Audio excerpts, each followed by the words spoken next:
Good evening, everyone, and welcome to the grand finale of the Ginetta Cup Season 3. We've had 5 incredible rounds of close racing, fierce rivalries, and standout performances, and now it all comes to a close end at the legendary Imola circuit. But there's a twist in the tale tonight. The rain has finally arrived, and the drivers will face the final challenge in the wet conditions. Last week at Snetterton, Andy Boardman sealed the championship with a round to spare after an incredible season of dominance. But with pride, podiums, and final bragging rights still on the line, there's no backing down now. Joining us in the studio tonight with cameras is Stewie. Alongside me will be Joseph Black and RCI's newest training commentator, Amy, as well. Plus, a huge welcome to our live stewards, keeping a close eye on the action tonight to ensure fair and competitive racing. And a big welcome, of course, to you guys at home. Yeah, it should be a good evening of racing tonight. I mean, even though Andy has been able to steal this championship with a round to spare, Will has pushed him close. He's just made maybe a couple too many mistakes, which has dropped him out of the championship fight. But there's still pride to play for as we head to the final race in this series as well. Marko Badowski, he signed out of the first round, which put him almost immediately out of the championship battle. And since then, he's been fighting up there with the top two. So, well, it's all still to play for, even if the championship is not quite is not quite what all is.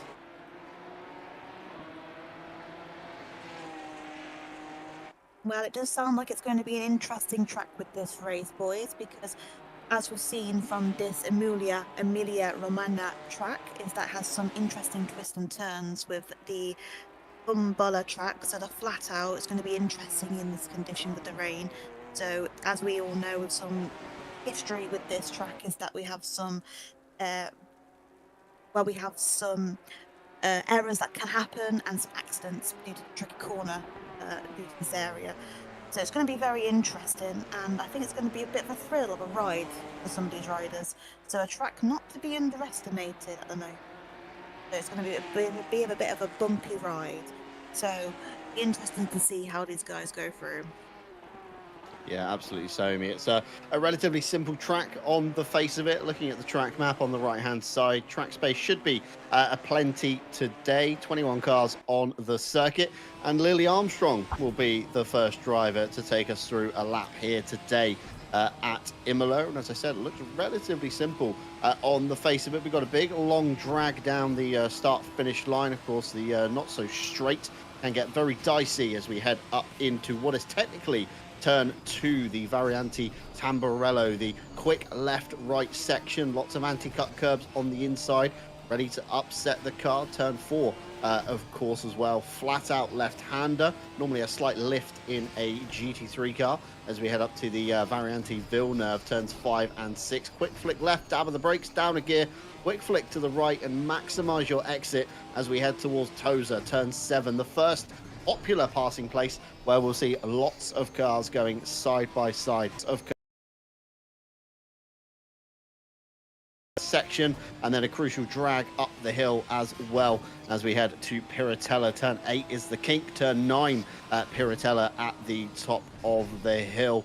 And quick flick to the left again. Careful of the anti-cut curbs. Careful of track limits on the outside. That's the first pickup we're going to mention on that one tonight before heading down the hill towards Acqua Minerale. Loading up the car quite heavily on the front axle. Big braking zone as you try and scrub off the speed through the double right-handers and up over the hill towards the Variante Alta. Again, a simple looking corner. Quick left, quick right, quick left. Big curbs on the inside. Normally upset the GT3 cars, but again, GT4s tend to jump them quite well as we head towards the exit. Again, another track limits violation there is very easy to pick up as we head down the hill towards the turn 16. Hard on the brakes for 17 and 18, of course, of Rivazza, where we need to get that crucial good run out, because it's a very long drag to the line, Joseph, and a short loss of momentum here can really put you vulnerable as you head into the Tamburello chicane. Yeah, it's one of the longest straights, or straights quote unquote, that there will be on any calendar pretty much. It's just so incredibly stupidly long, and if you can't get the run out of the final corner, you are absolutely done for, and that is so crucial that you get it right heading down. Great, of course, in Formula One, you would be benefiting from the DRS, which would help you further here. It's just trying to stay within that slipstream, and that means that you're going to have to follow even closer to the car behind, or the car ahead, sorry, as well, you race, and I'm sure we'll be seeing plenty of overtakes out of that final corner, heading down straight into the race. But yeah, Imola should throw up somewhat of a surprise, and well, mentioning these sorts of conditions are pretty similar to those that we would have seen in around 2023 when they cancelled the race due to the track being flooded. It's around that time of year again, so I'm not surprised that this is when the rain has decided to come lapping down. Yeah, Kevin, luckily not turning up the weather dial all too much for the final event. Just enough to soak the track, let's say, and force some drivers on to wet tyres. We'll have to see if the changeability is a factor across the 1 hour race. Of course, that brings us after the qualifying result. Andy Boardman, big slide there through the Aqua Minerale section, has to take to the anti-cut on the outside. That's going to be an invalid lap, so he'll have to go again.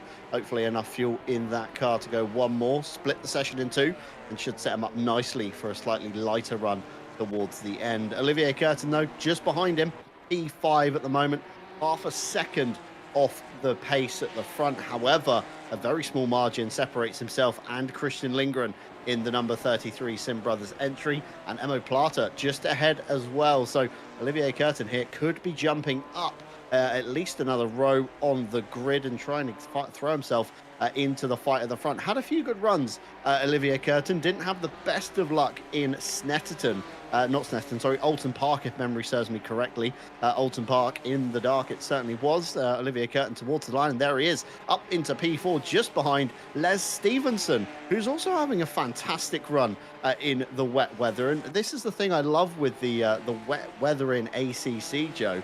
It pulls drivers kind of towards the front that don't normally end up towards the front. It's, you know, almost similar to, I mean, you're an F1 person, similar to, you know, Jenson Button. Every time the heavens opened, you suddenly see Button out of nowhere at the front. And it's almost like that's happening right now. Well, it's just one of those things where it becomes more of a lottery. There's more mistakes that are able to be drawn out, and it's less. Well, in Formula One terms, it's less that the cars effect becomes a little bit less. Here, it's a bit less because it's equal cars, so that sort of effect doesn't come into it. But with the variability that you get with equal cars when everybody is driving the same machinery, that will make it much more interesting and probably much closer as, well, we've got Emo Plata coming out of the final corner, 5/10 back on Andy Boardman as he comes up to the line. Is it going to be that pole position? It's such a long run up to the line here, and it's going to be a 1:54.6, which puts him in P3. They're not too bad at the moment, but the top 12 separated by a second, so I talk about it being close. So far, that's been vindicated. Yeah, I mean, top 12 separated by a second. You've got Ted Edwards and Lily Armstrong, Tom Shipston kind of locked together in a three there. Tedder's a little bit ahead in no man's land. Redford and Jackson and Lindgren all quite close on current pace. Les Stevenson locked with Olivier Curtin nearly. Emo Plata and Raphael Huell bunched together. Andy Boardman just ahead as well. Aaron Jackson towards the line this time in a pole position provisionally for Aaron Jackson, a 54.3. Andy Boardman comes through immediately best with a 54.1. The times are coming in thick and fast, but Aaron Jackson towards the front. Ted Ers up into P3 as well, and Will Stevenson currently lacking a fast time. He throws himself towards the front of the grid as well into P3, and I think Christian Lindgren just behind there was coming through as well. He didn't seem to set a valid time, so might have been on an outlap, but just in the blink of an eye, Joe, top 5 changes very quickly here at Imola.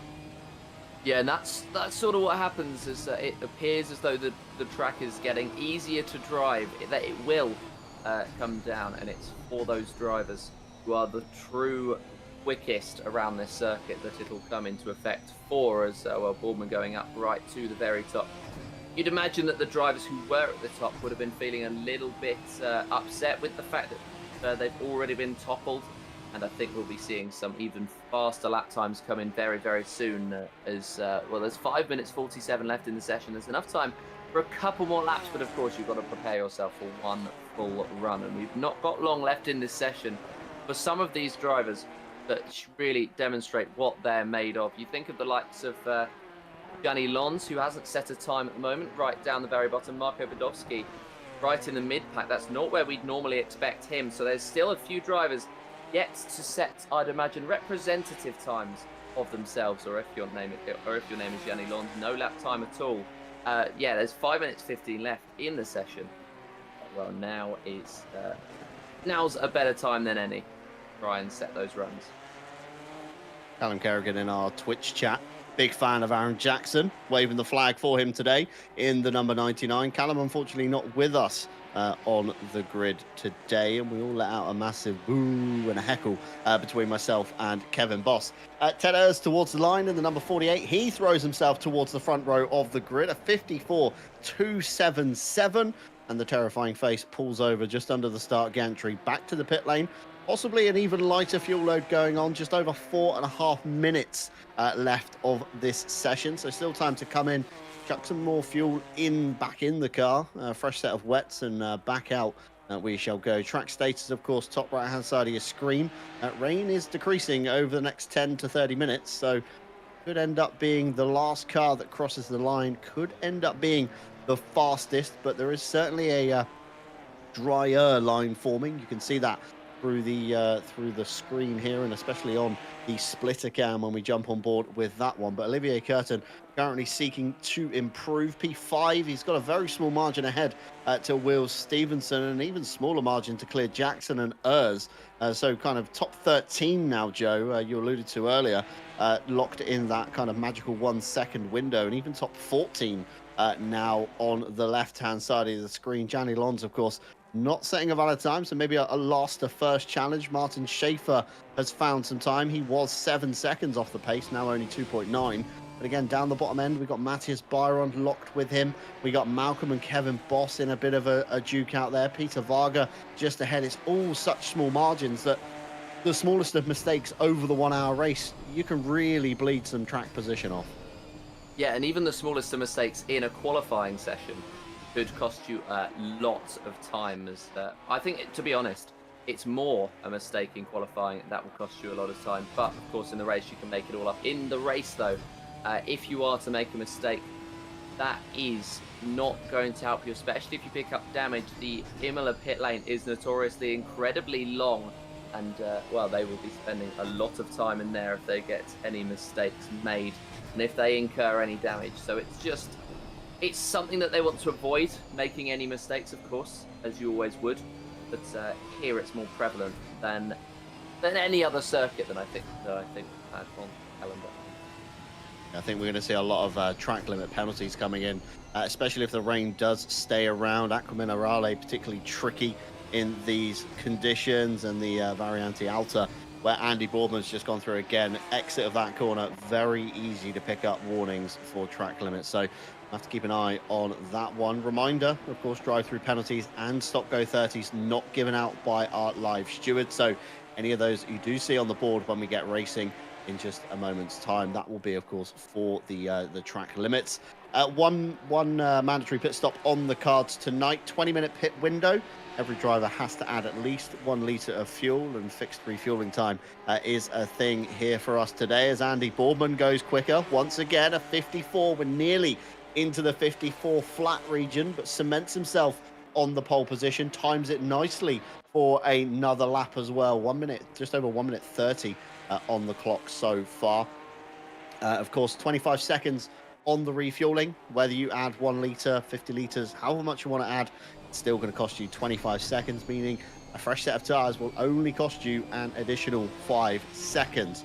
So we'll have to see if drivers want to favour the fresher tyre, or of course whether they want to favour the track position. And on the dry tyres, Joe, you remember, of course, a few weeks ago when we saw those in effort, it was about a second a lap difference between the fresh kind of tyres and the not so fresh tyres. We'll have to see if the wet Pirelli tonight will withstand a bit more of a beating.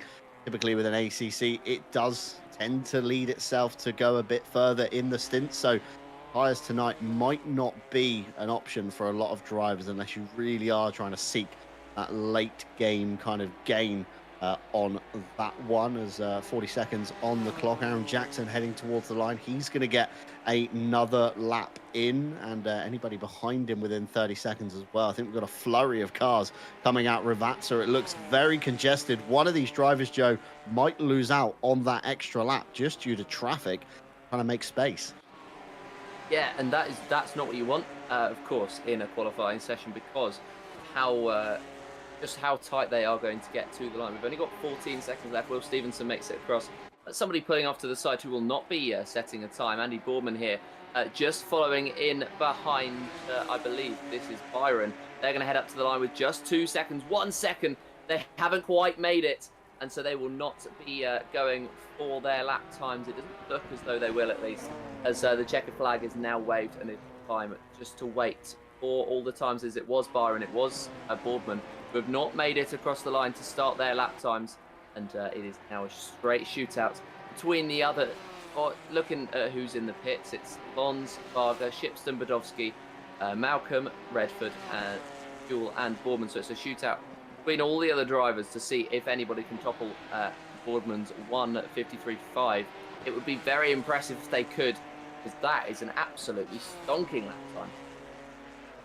Yeah, Boardman absolutely setting the pace. 53.5, aided, of course, by the Sim brothers Ginetta, that was just ahead of him with the run out of Ravazza towards the line, getting the kind of toe all the way into the checkered flag. So I'll be very surprised if anybody does manage to beat that one. Will Stevenson invalidating his final lap. Second will be all he can manage as they make their way towards the end of the lap. The only driver really on a valid lap time to challenge this man here, Ted Urs.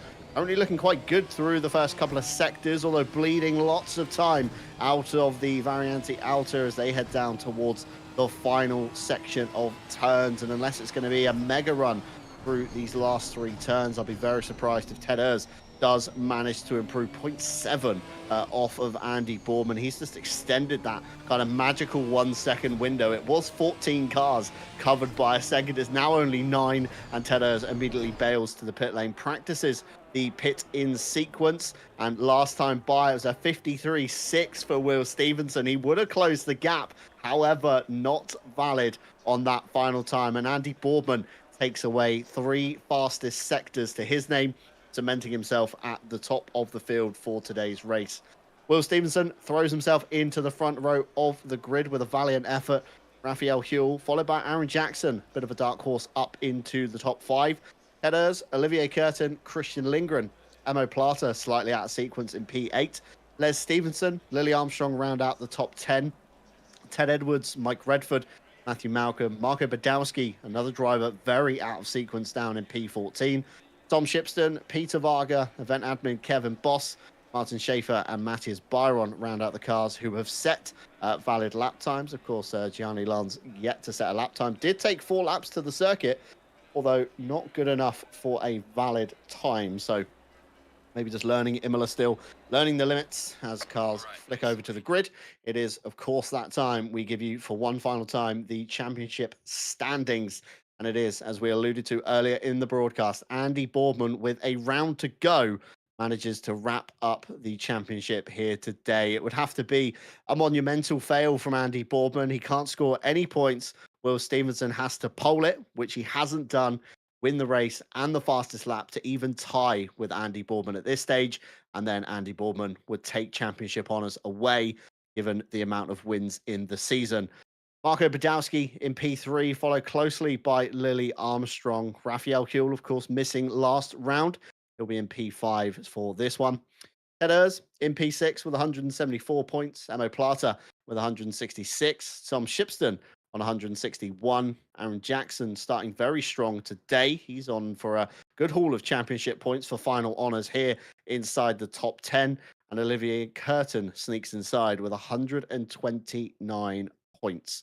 That rounds out your top 10 for the Ginetta Cup. Of course, everybody lumped into the pro category. No silvers, no AMs here. It's every man, woman, and child for themselves. Les Stevenson on 121 points. Christian Lindgren on 106. Ted Edwards on 98, followed closely by Callum Kerrigan, who isn't here tonight. Of course, he could have got another championship place away there. Peter Lundqvist on 92. Evan Toth on 85. Mike Redford on 68, Peter Varga on 60, Matthew Malcolm on 55, and Kevin Boss on 50 round out your top 20. And I know 17 to 20, there's a bit of a rivalry going on between those three. So certainly keep your eye on those guys tonight. Martin Schaefer on 48 points, Neil Pimlott on 46, Matthias Byron on 33, separated by a singular point with Gianni Lons on 32. Rudy Filmalter on 26, Laurent de Jong on 23, and Callum Kerwin on 21 rounds out 27 drivers still signed in to the championship. Every other driver with a dash after their name will take no further part in scoring.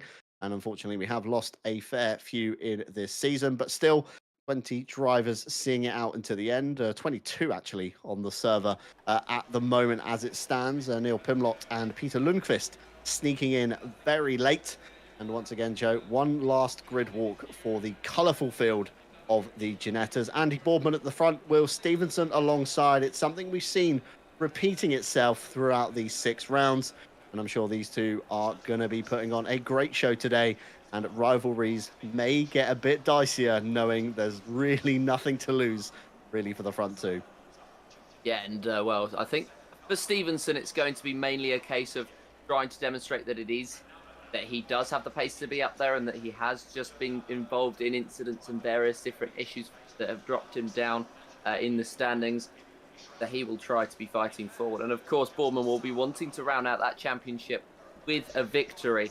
And so I think it's going to be an almighty scrap for that first place. If anybody else goes in there as well, they will be fighting for purely pride.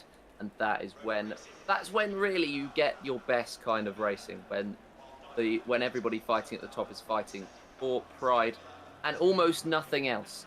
As we get a grid walk of some of the liveries that we've had. It's, to be fair, having looked at some of the liveries in this series compared to some of the others, I think we've got a pretty strong grid. Of course, the favourite being the number 46, but all the other ones pretty decent contenders as well for that top spot. And the two ones that are most memorable, I think, are the one of Ted Urs, the mouth, the eyes, the terrifying black car of the number 48, and of course Les Stevenson, number 46. I think those are the two that we're going to take away, but don't forget the honourable mentions for example, the Jurassic Park one and all the other ones that we've had.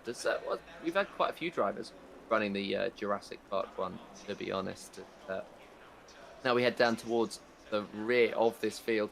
After we do this grid walk, then comes race day, and then comes our one last dash in this season for Imola waiting, and drivers waiting. And we are ready to get going in a wet Emilia-Romagna race for what should be an absolute spectacle. Yeah, absolutely. So I think Stewie a little bit confused at the large gap on the grid there as he's finished his grid walk. Peter Lundqvist at the back, and yeah, like you say, Joe, so many fantastic liveries. And the thing I love about the Ginetta Cup, it always attracts lots of teams like Sim Brothers Racing. In the past, we've had 5 or 6 RPMS cars. It's really something to behold, especially up here in the comms box, trying to pick everybody out when they've all got the same livery. It's not an easy task, but yeah, most teams making it a little bit easier this time by different mirrors, different numbers, broadly different names sometimes stamped across the roof. And Neil Pimlott failing to get away currently. I'm sure he will hopefully in the back of the grid. If not, it will be a pit lane start for Neil Pimlott in the number 146. He's click drive. He just hasn't started his car and got it back underway. So maybe a little hardware technical issue. And there he goes, straight to pit lane, or straight out of the server, actually there. It must be a connection issue of some kind for Neil Pimlott. This week on the RCI calendar, there's actually stuff to talk about, which we haven't had in the previous few weeks here on Mondays. It's a double header this Saturday, beginning with iRacing back on RCI TV with the Ready, Set, Sim Endurance Series. Round 2 takes us to Daytona International Speedway for 4 hours of flat-out multi-class action with prize money and trophies on the line. So if you do fancy your chances in that one, we are only into the second round, so still plenty of time to snag some championship points along the way, and lots of space in that championship. If you do want to join, head on over to the website racerci.com. And also on Saturday in the evening, it's time for Night Owl. We're, of course, moving from ACC to Le Mans Ultimate with the Night Owl Hyper Sprint, so hypercars only.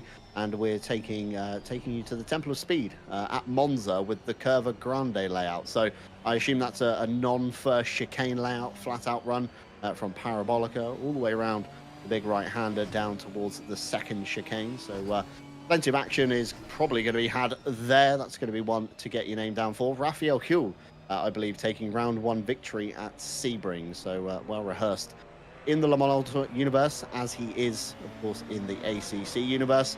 Over on the website as well, World Tour sign-ups are open. Pre-qualifying is currently underway. Shorter calendar for this year, but still featuring all of your favourites and the big 24-hour race as well. Custom RCI BOP and up to 6 drivers per team with no tyre limits. Pre-qualifying has begun and will end at midnight on April 18th. 19 teams last time I checked, and a rather famous Twitch streamer has put his name down as well. You might know him, George Boothby could be signing up a team as well. So if you do want to race alongside him, that could be the perfect place to get some track time with him going on. But for the final time, of course, on Mondays, it is time to see the Ginettas off once again. 2x2, it's a long drag down towards the start-finish line. Stewie doing an excellent job getting us to the head of the field. 21 drivers on the grid at the moment, minus Neil Pimlott for a disconnect. Andy Boardman to the right, he's going to be trying to cover off the inside into the first chicane. Meanwhile, Will Stevenson certainly going to be having a look around the outside, and in the background, Raphael Huell and Aaron Jackson have front row seats to the spectacle that will be going on for 1 hour ahead of the drivers today. It's a typically long hold here at Imola, but the green flag does wave and we are underway. It's an excellent start from Will Stevenson, pinching Andy Boardman to the inside. He opens up the gap just a little bit as cars 2x2 into the chicane. It's tricky to make it 3 wide. Pick your braking spot in and amongst the spray, and fingers crossed everybody gets through cleanly. It's a very colourful field, and they do. 2x2 as they head through the kink of turn 4 up to the second chicane now. The Variante Villeneuve. This is typically the pinch point. Will Stevenson on the inside of Andy Boardman makes the switch back in the second half of the chicane. Will Stevenson to the lead as we head out towards Toza. Raphael Huell in third. Olivier Curtin following suit, and Mike Redford covering off the inside as well. I'm not sure Les Stevenson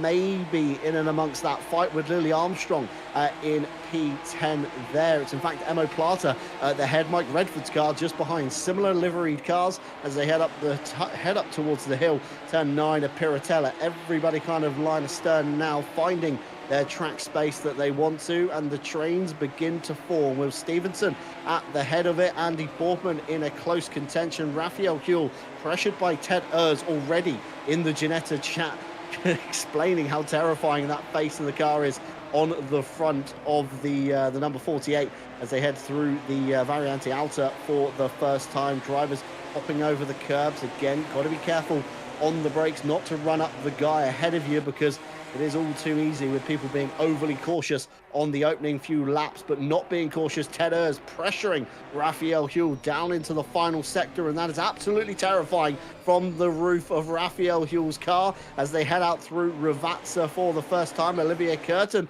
off into the gravel. Let's have a race replay of what's happened here. He's done it all on his own, a little bit too late on the brake, Joe. Turn 17, and a flurry of cars come past Olivier Curtin. Such a shame after such a good qualifying event, and Ted Urs already on the move up the inside of Raphael Huell, cleared him before the braking zone for Tamburello, and in the background Aaron Jackson looking to pounce if this all goes pear-shaped. Yeah, and Stevenson and Boardman almost going side by side into turn 1, but that is what happens when you have a mistake on that first lap. You drop so many positions. Well, we've just discovered exactly what does happen when you make that mistake. Urs now coming under pressure from Huell even more as they head now through. It's going to be difficult to make an overtake stick because of those wet conditions that the drivers find themselves in, and so that offline it's going to be very difficult to find that grip. Online they will have so much more grip, and so you'll be seeing all of the drivers trying to force mistakes out of the others. trying to overtake or who are trying to defend. But now we head through, and it could be a slight mistake from Ted Hurst that opens the door for Raphael Huel to potentially get past, but just staying in behind for now, not making that move until just outbraking himself. And as you said just now, it's difficult to not outbrake yourself, and it's difficult to avoid going into the car ahead, as you may well miss your braking point. I think that's exactly what Raphael Huel's done just there, as he's just avoided the back of Ted Hurst and has managed to stay pointing in a straight line, stay in P4, but just lose a little bit of confidence in himself that he can get past the man in third place at the moment. They're going to head down the hill, and then they're going to head to the main straight. It's going to try, well, Huel is going to try and get an exit out of the final corner better than Ted Hurst. As we look down the field, as we could be having some switches. Peter Varga trying to pressure Matt Malcolm, P14. Matt looking for a good end to his campaign after what has been a pretty dismal one, as Olivier Curtin off of the circuit once again, the same corner yielding the same results, and it looks as though that may have been an issue with his brakes there, just not doing anything, and he's managed to avoid everybody. Doing pretty well in the end to get through without making any contact, but that is probably the end of Olivier Curtin's day. Andy Boardman trying to attack Will Stevenson. He's got the run, but can he make the move? In the background, it's 3 wide almost, with Ted Hurst leading Huel and Jackson heading into the first chicane, and it's going to be Hurst who continues to hold on to the lead of this one. Jackson trying to pressure now with Lindgren going around the outside of him. Can he make this move stick? As around the outside he's going to go. He's going to take that racing line, and that is surely going to seal him the position. Jackson trying to fight back against Lindgren, but at the end of the day, it's Lindgren who's got that dry line, and so it's Lindgren that takes P5. Yeah, Lindgren, interesting to note, fastest car on the circuit on the opening lap, so certainly making moves in the Sim Brothers number 33. Forced the move around the outside of Aaron Jackson into Tozer. Not something we normally see all too much, and managed to get the drive off the corner into Piratella, and you see there Olivier Curtin bailing off to the inside, taking avoiding action from the pack ahead, and probably some very heads-up driving there, as I can only assume brake pedal has failed of some kind. It looked like he just didn't stop or completely missed his braking point. Meanwhile, Aaron Jackson all over the curbs, following behind Les Stevenson, equally pushing track limits very early on, not even 6 minutes in, and we've already got drivers extending the track limits beyond what I would consider as healthy. A little bit of a touch between Lindgren and Jackson going into the Variante Alta. That's what put Jackson over the exit curb more than he wanted to, and certainly hungry for that 5th position, Aaron Jackson. But just behind, he's got Les Stevenson, Lily Armstrong's in there, and I think even Emo Plata is locked onto the back. So it's a bit of a train, a bit of a pack racing that begins to form in this one-make championship stuff. And Will Stevenson, Andy Boardman, 2 seconds clear, near enough of the next train behind, that's headed up by Ted Hurst and Raphael Huel. Bit of a break now back to Lindgren and Aaron Jackson, the car we're riding on board with at the moment. Looking back, Jackson pulling offline, just trying to distract Lindgren ahead. Les Stevenson runs it very aggressively on the brakes. The only problem is it ruins the run for the next part of the chicane. You can see there Lily Armstrong pulls alongside, heading into Tozer. Are we going to see a repeat of what Christian Lindgren's just done? Les Stevenson on the favoured side of the road. There's a bit of a rub, and now Emo Plata draws himself into the fight, pulls himself alongside Les Stevenson, and clears him before we get to the top of turn 8, and even before we get to Piratella. Emo Plata back on the racing line and ahead of Les Stevenson. 2 positions gained from a small touch there, Joe, and it's exactly what we've been saying all season. The smallest of mistakes, and before you know it, you're being overrun by 2, 3, maybe even 4 cars as we ride on board with Aaron Jackson. He's chomping at the back end of Christian Lindgren right now. Yes, desperate to get past, desperate to get the position that he will feel is his rightfully in P5.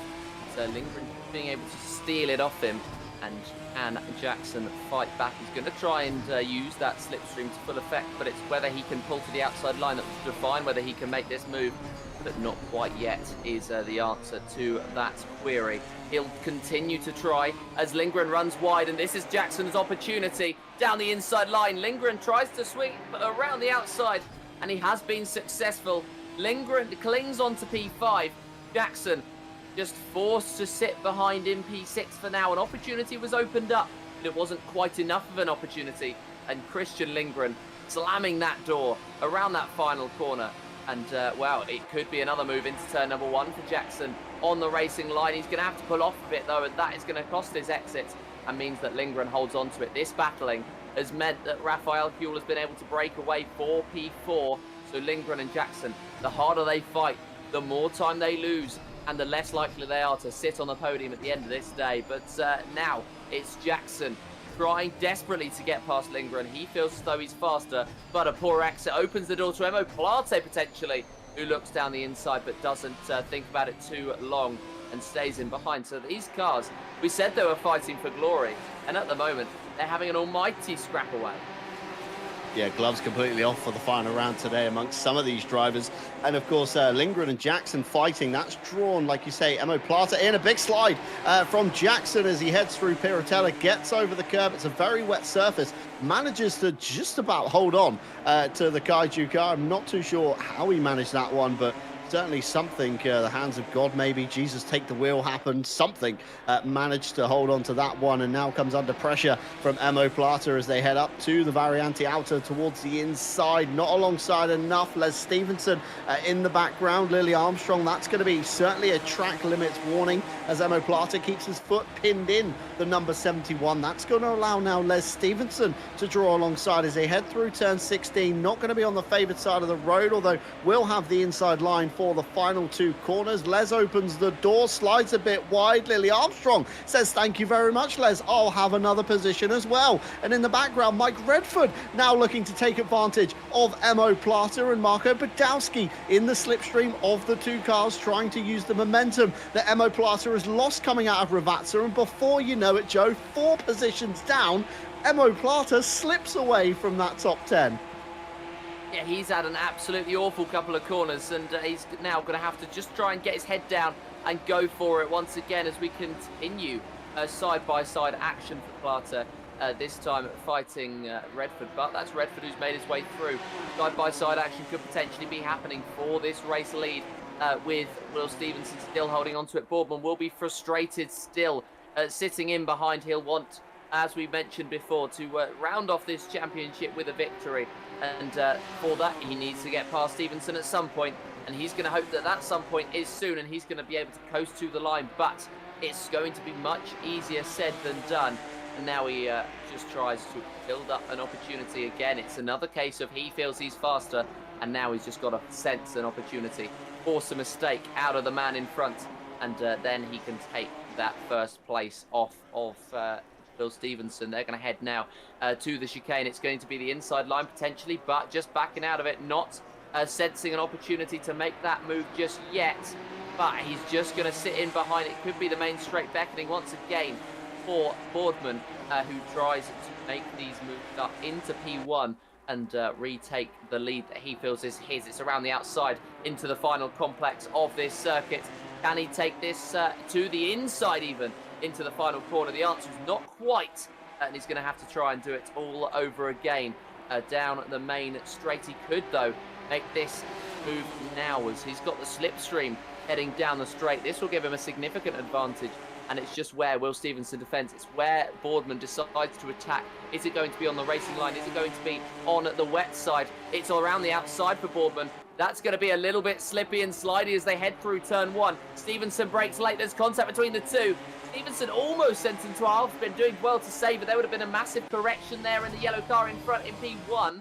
And Boardman just has to sit behind for another lap. In the meantime, Martin Schaefer shaping up a move on Peter Varga. He can make one into turn 1, but doesn't quite. But Stevenson and Boardman, elbows out, and Varga out and off of the circuit. Through goes Kevin Boss on Martin Schaefer, and he's up into P15. Could be shaping up another one on Peter Varga as they head through now, looking to the outside line. Will have to brake late and avoid the sausage curves, but just sits in behind for now. These drivers are getting very racy around this final circuit here on here in ACC in the Ginetta GT Cup. Late send onto Kevin Boss by Martin Schaefer, trying to retake the position. He gets through. So does Shipson, and Schaefer, actually, his exit was so poor that he drops behind Shipson, could drop behind Byron as well.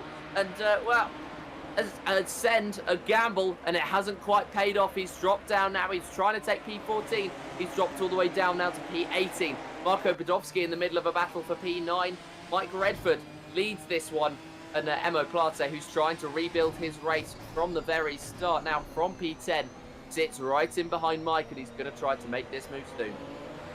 Yeah, absolutely. So Emo Plaza, the quicker of the duos. Meanwhile, out front, Andy Boardman sizing up Will Stevenson once again around the outside, but this time Ted Urs is throwing himself in the ring. He's been slowly catching these two as they've been squabbling over the past lap, and now Andy Boardman has a mirror of that terrifying face on the front of the number 48 Ginetta. Meanwhile, in the background, Emo Plata makes up a position on Mike Redford. Marco Badowski somehow manages to sneak through as well, and that's all kicked off around the final sector, but towards the front, Ted Urs having to go the long way around of Andy Boardman. Can he get drawn up in time? He'll have the inside line for the second part of the Tamburello chicane and just about manages to hold on, although side by side through the kink as they come out. Who has the better run down to the Villeneuve chicane? It's Ted Urs up into P2, but Andy Boardman still looking towards the inside, taking a monumental amount of curbing. Both drivers sliding through towards Tozer. Andy Boardman having to go the long way around once again. Ted Urs on the favoured side of the road should get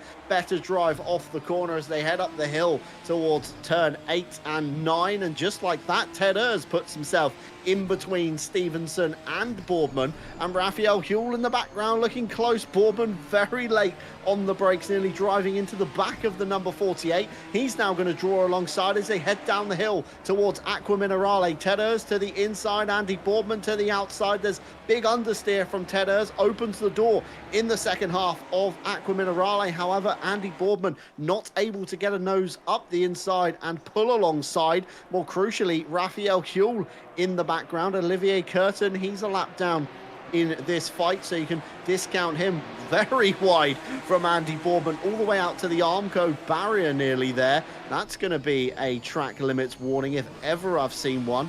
And Ted Edwards certainly very gingerly over the curbs, being careful on his track limits in comparison. He gets a bit of a run towards the back of Mike Redford heading down towards turn 16 and 17. Could there be a move on here for the number 8? Sits in quite sensibly behind Ted Edwards. I think knows he's got the kind of longevity maybe in the car today. Looking at how he's driving, Joe, looks very cautious compared to some of the onboards we've seen that look very scrappy and people braking way too late in these conditions. And Ted Edwards just out for a nice Sunday drive through the Italian countryside in a bit of a wet weather scenario currently. Yeah, I mean, it's a race of attrition at the end of the day in the wet here in Imola, and Ted Edwards at the moment fighting his way through the field. We've seen so many mistakes drawn out from so many drivers, and I'm sure we'll be seeing many, many more as the race continues on. So Ted will try to fight his way up the field just simply by being there. Not working too badly for him in P12. This is Raphael Huell, who is going to try to fight up the field. He's caught up to the back of Urs, Boardman and Stevenson. Stevenson 1.8 seconds ahead, so I'd say that he's not even involved in this battle anymore, but he's caught up to the back of Urs, Boardman regardless, and Lindgren as well in this battle. So a number of drivers scrapping over these final podium positions, and the amount they're scrapping is inviting even more into the battle. This one will wage on, I'm sure, throughout the race. We're a quarter of the way through it now, and well, Ted Urs leads this one in P2. And what a story it would be if he was able to take his first podium, which would be very well deserved, sitting 6th in the standings at the moment. And well, it would certainly be a very overdue podium for him. But he's driving so well so far, he really does not want to give any of these positions up. But the harder you defend, the harder you get attacked. That is exactly not what you're going to want at this point in the session. Yeah, of course, we're 18 minutes in. Nearly pit window's not even open yet. And we've already seen lots of action and drama. So still plenty to come as the drivers begin to kind of find their own way through the mist here at Imola. Gianni Lons picking up the first drive-through penalty of the day. I can only assume that one's going to be for track limits. And already in 18 minutes, we've got plenty of track limit warnings, I think, in the field. Some drivers using them far too early for my liking. I kind of like to bank mine towards the end of the race, and you can really start to kind of push on and you know, abuse those limits when others have to kind of turn that dial down as Gianni Lons comes down the lane to take his drive-through penalty. A mistake from Ted Urs. That's going to allow Andy Boardman the run around the outside into Tozer of turn 7. There's definitely a rub before the cars went through the tree line, and Andy Boardman looks like he's got the overlap as they head up towards turn 8, although Ted Urs not surrendering that position. There's a bit of a hip and shoulder check from both drivers. Neither one wants to surrender as they head up towards the top of the hill into turn 9. Ted Urs all over the inside curve. Andy Boardman swoops around the outside, and Boardman back into P2. He's now free to try and hunt the back of Will Stevenson ahead. Ted Urs behind, of course. Raphael Huell closing in on these two as well. You can't forget him. And Christian Lindgren just 2 seconds down the road. So again, if people begin to squabble, that's when we're going to see the train closing up, the pack forming once again behind, and everybody certainly finding their feet at the moment. Emo Plata drive-through penalty. That's going to be Aqua Minerale from when that one popped up. I can only assume a bit too greedy on the kind of middle section, or the uphill section normally is what catches a lot of drivers out. So second drive-through penalty of the race, and we're just about 19 minutes in to this one. So double trip down the lane today for Emo Plata and Gianni Lons so far, and yellow flag out for the number 7. That is Lons towards the towards Tozer, I think, just after the Villeneuve chicane. So race leader's going to have to be a bit careful if he's still trying to get back underway by the time they round through those chicanes. But Ted Urs not taking this one lying down, takes to the outside line in towards the first chicane. Andy Boardman, the last of the late breakers, covers off the midsection, but Ted Urs, there's contact, there's a slide, and picking his way through the middle, it's going to be Raphael Huell now up into P2. Ted Urs down to 3, Christian Lindgren into 4.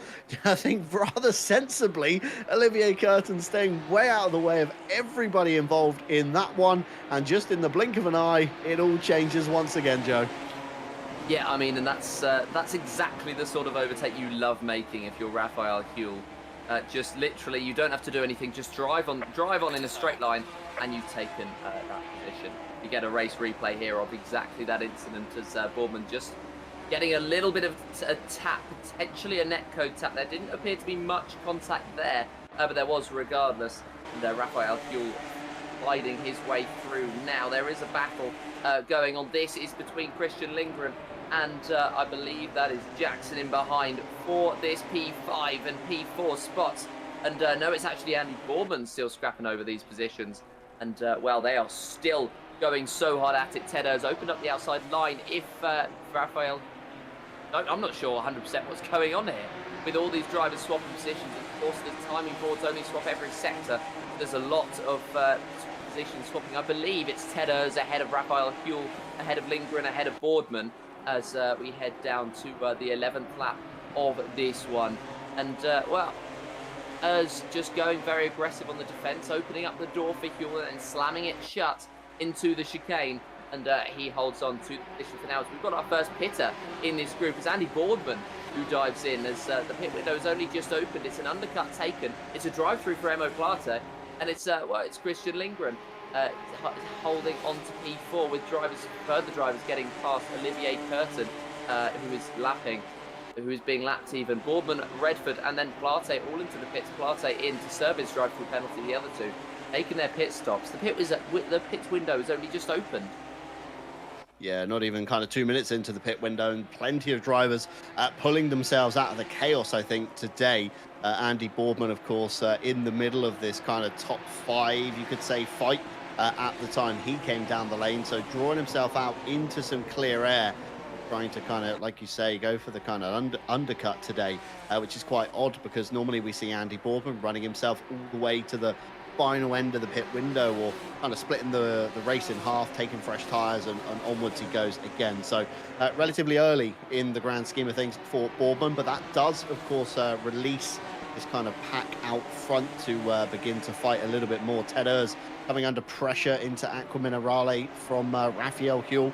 Christian Lindgren all fired up, trying to get back, but hemorrhaging time. Aaron Jackson follows suit. Both drivers slipping up in Aqua Minerale. Olivier Curtin stays way out of the way, and now Les Stevenson has been brought into this fight for the top 5. He's sizing up Lindgren into the Variante Alta, and Olivier Curtin doing a great job, I think, of just staying out of everybody's way in all of the chaos. Lily Armstrong in the background putting a lap on Curtin and riding on board with Les Stevenson as he sizes up the back of Lindgren ahead. Late lunge down the inside into the final corner, manages to pull alongside. It's a clean move. Normally we see the old hip and shoulder check as they come through the middle part, but I think there was a bit of a rub on the exit, but Les Stevenson makes up a position on Christian Lindgren. And Christian Lindgren, sorry, into the pit lane at the moment. That's going to allow Raphael Huell and Ted Urs onwards. Aaron Jackson then gets a bit of breathing room along with Les Stevenson just in the background. Lily Armstrong a second off the back of those guys. And Marco Badowski qualified outside the top 10, Joe. He's now inside the top 10, P7 for the number 45. Yeah, and, a case of race attrition for Badowski and for Edwards, who fight their way through the field at the moment, just simply by being there. As we've got a lot of early pit stops coming in, so clearly just trying to fuel themselves up for the rest of this race, trying to get that long pit stop out of the way as soon as they can. It appears to have worked for some drivers at the moment. Lindgren in the pits, currently dropping down the field. Boardman leading the pitters with Redford 10.1 seconds behind. We'll see where Lindgren is as he comes out of the pit, but he will be the first one to potentially contest Andy Boardman. It'll be interesting to see as well when Will Stevenson decides to come in, because he's been able to build up that gap to those drivers behind. I think he'll just be happy to try to continue it. But whether he's going to be physically able to is a whole other question. And, we'll have to wait and see. We're almost halfway through this one. Time flies when you're having fun, eh? And, Will Stevenson 6 seconds up ahead of Ted Urs now. And looking to even build that gap ever further.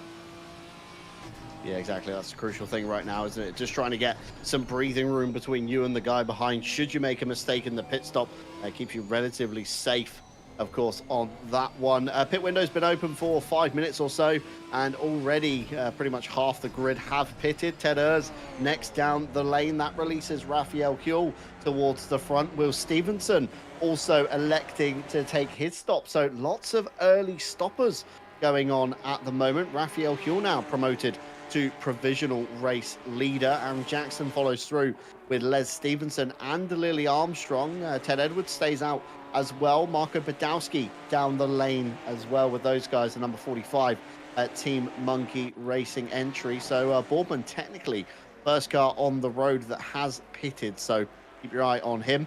Of course, we do have our live stewards with us tonight. We've not really spoken too much about them. There's, again, as we've seen in previous rounds, Joe, been lots of racing incident, minor contacts. We had a completely clean lap 1. There's nothing on their sheet for lap 1. The incidents don't appear until lap 2. And I think we've not ever had that in RCI, as far as I can remember, a completely clean lap 1. There's always somebody, bumping or rubbing up the wrong way to try and get through the field. But yeah, clean lap 1 today at Imola. The first time we see a penalty given out for anything other than racing incident. We've got a lap 7, turn 8 between the 13 and the 31. It was avoidable contact, a warning for car number 13. So they're already on the steward's radar for today. And then we saw lap 7, the straight between 19 and 20. So we can only assume pit straight is what we're being told by Phil Roberts tonight. 108 and the 69. That was a warning for the 108. That's Will Stevenson. So he's on the steward's radar as well. And then the first penalty we see is actually for lap 11, the straight between 4 and 5. That's between the number 69 and the 48. If you remember, that was for Andy Boardman and Ted Urs. 5 seconds given to Ted Urs for avoidable contact there. So stewards deemed him at fault. As Raphael Huell comes down the lane, that releases Aaron Jackson and Les Stevenson provisionally to the front row of the running order. Lily Armstrong also down the lane, following suit on Raphael Huell. And of course, Ted Urs picking up his 5-second penalty means that will be tagged on at the end of his race time. Anybody picking up penalties before their mandatory pit stop can serve them in the pit stop. So the car is held for an additional 5 seconds on the lane. So you almost want to pick that up before your mandatory stop. And then, of course, you're free to go until the end. Because if you're Ted Urs right now, all you're going to be doing, Joe, is just gap watching to make sure nobody is within that 5-second window around you. And Christian Lindgren behind you, he is certainly going to be chunking that gap down over the next 32 minutes. Yeah, and Ted's going to be now not only concerned about the drivers around him, he's going to be concerned about that penalty as well. And it's not a position where you necessarily want to be in, where you are worried about more than one thing at once. It will play into your mind so heavily that Ted, for him, he's just got to get his head down. He's got to ignore that penalty, even though it's going to be incredibly difficult. Got two drivers at the top of the field. Jackson, Stevenson yet to pit. Those are the only ones left from that top battle who haven't come in. Raphael Huell leads us of those who have come into the pits. Lily Armstrong in second, although with the update, with them having come out of the pit within the last sector, it's Stevenson, then Huell, then Boardman, as they are the top three. Then Ted Urs in P4 as it stands. So, well, Will Stevenson at the moment, 2.1 seconds ahead. Huell has benefited from the pit stops massively, and he's 1.8 seconds ahead of Boardman, with Ted Urs 4.6 seconds away from the number 69. So gaps have begun to form that it demonstrates how significantly pit stops can affect you and how significantly the strategy can affect when you come into the pit and when you come back out again, and where specifically you come back out, as well as we've seen Jackson come in, Stevenson continue, and this is Lindgren right all over the back of Lily Armstrong, who got ahead through the pit stops, but the number 33 looking to pressure the number 88 as they head through the final sector on this racetrack. He's going to try and close in. There's one chicane that he could be trying to make a move in, looking to the outside, but just tucking back in. Doesn't look to make that move for the time being. It could be down the hill towards the last two corners on this racetrack, where he does decide that that is the time for him to make that send. He's got the slipstream if he so desires it. He has the inside line if he wants it, but it's just not grippy enough in his mind for him to make that move, and he will try and shape it up down at the main straight. They'll head through the final corner. He'll try and get the power down as soon as he can and get the run down. Lily won't get any slipstream as the car ahead is, well, a big gap ahead. I believe it's the number 48. The number 48 of Ted, 6.2 seconds up the road. So it's only Christian Lindgren that Armstrong has for company. He goes to the inside line of the first corner. Can he hold on to this one, or can Lily head around the outside? The answer is B. Lily is going to head around the outside, going to hold on to P9. Christian Lindgren is going to have to wait another lap to set that one up, because there's not many overtaking opportunities around this circuit unless you're bold. Main one being number one.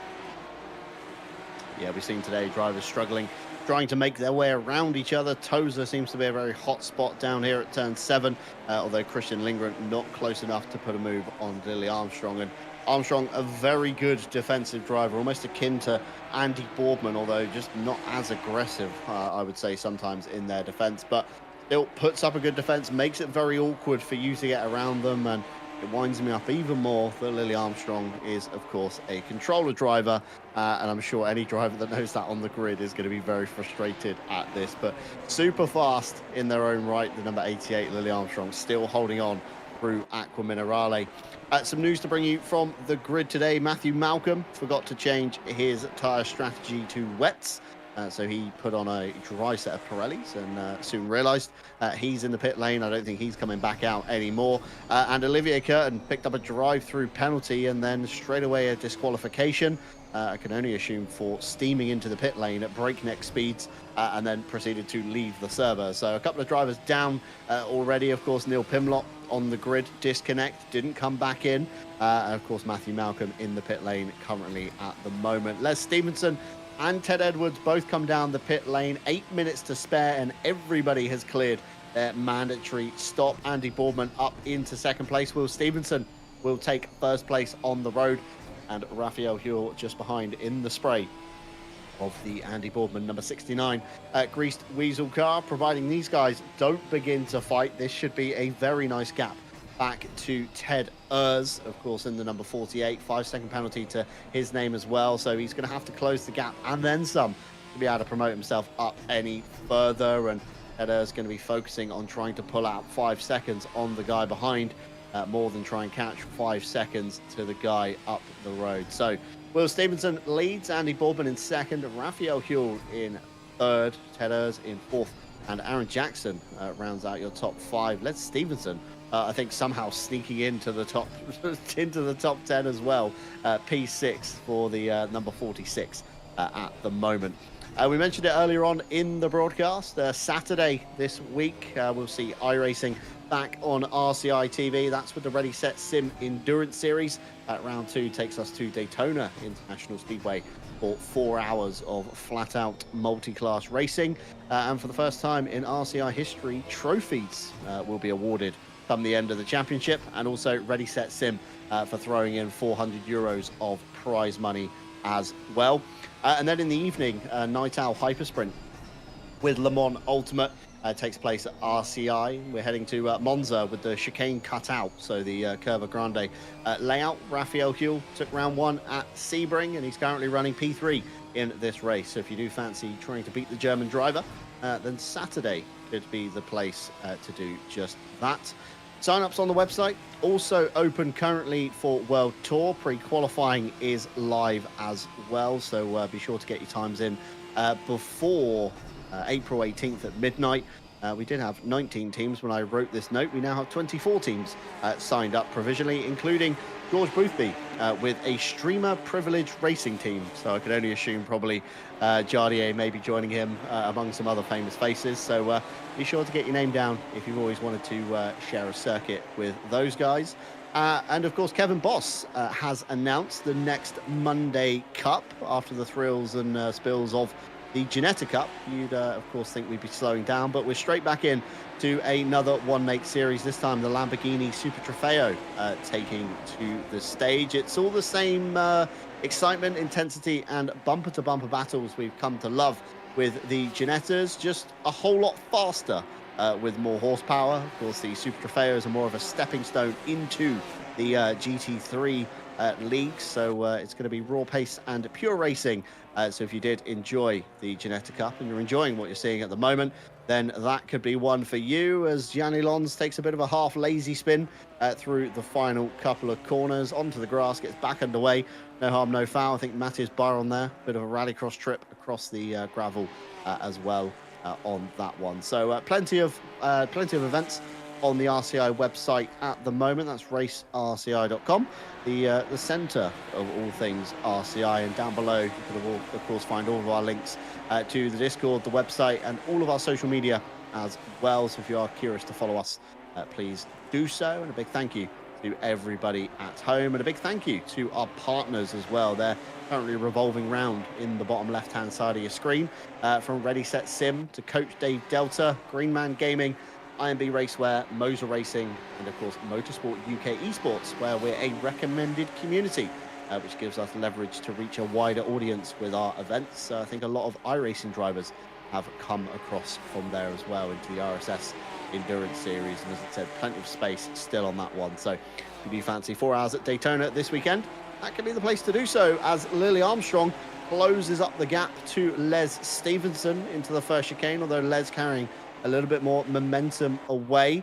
Lily Armstrong, of course, Christian Lindgren just in the background, Mike Redford a couple of car lengths down the road, and just behind him as well, Marco Badowski. So the train we saw earlier on, Joe, has certainly spread out. Every driver's kind of finding their feet. It's that almost, I wouldn't say dead spot of the race, but it's that lull, isn't it, that we, of course, see a lot of the time as Marco Badowski picks up a drive-through penalty. That's going to be through the Villeneuve chicane. I can only assume too greedy on the inside or outside curbing, and he's going to have to trundle down pit lane. But it's that lull, isn't it, that we've seen before at previous rounds, where everybody spreads out and then kind of give it 10-15 minutes time and everybody's bunched back together again, elbowing each other, trying to get past before the checkered flag comes out.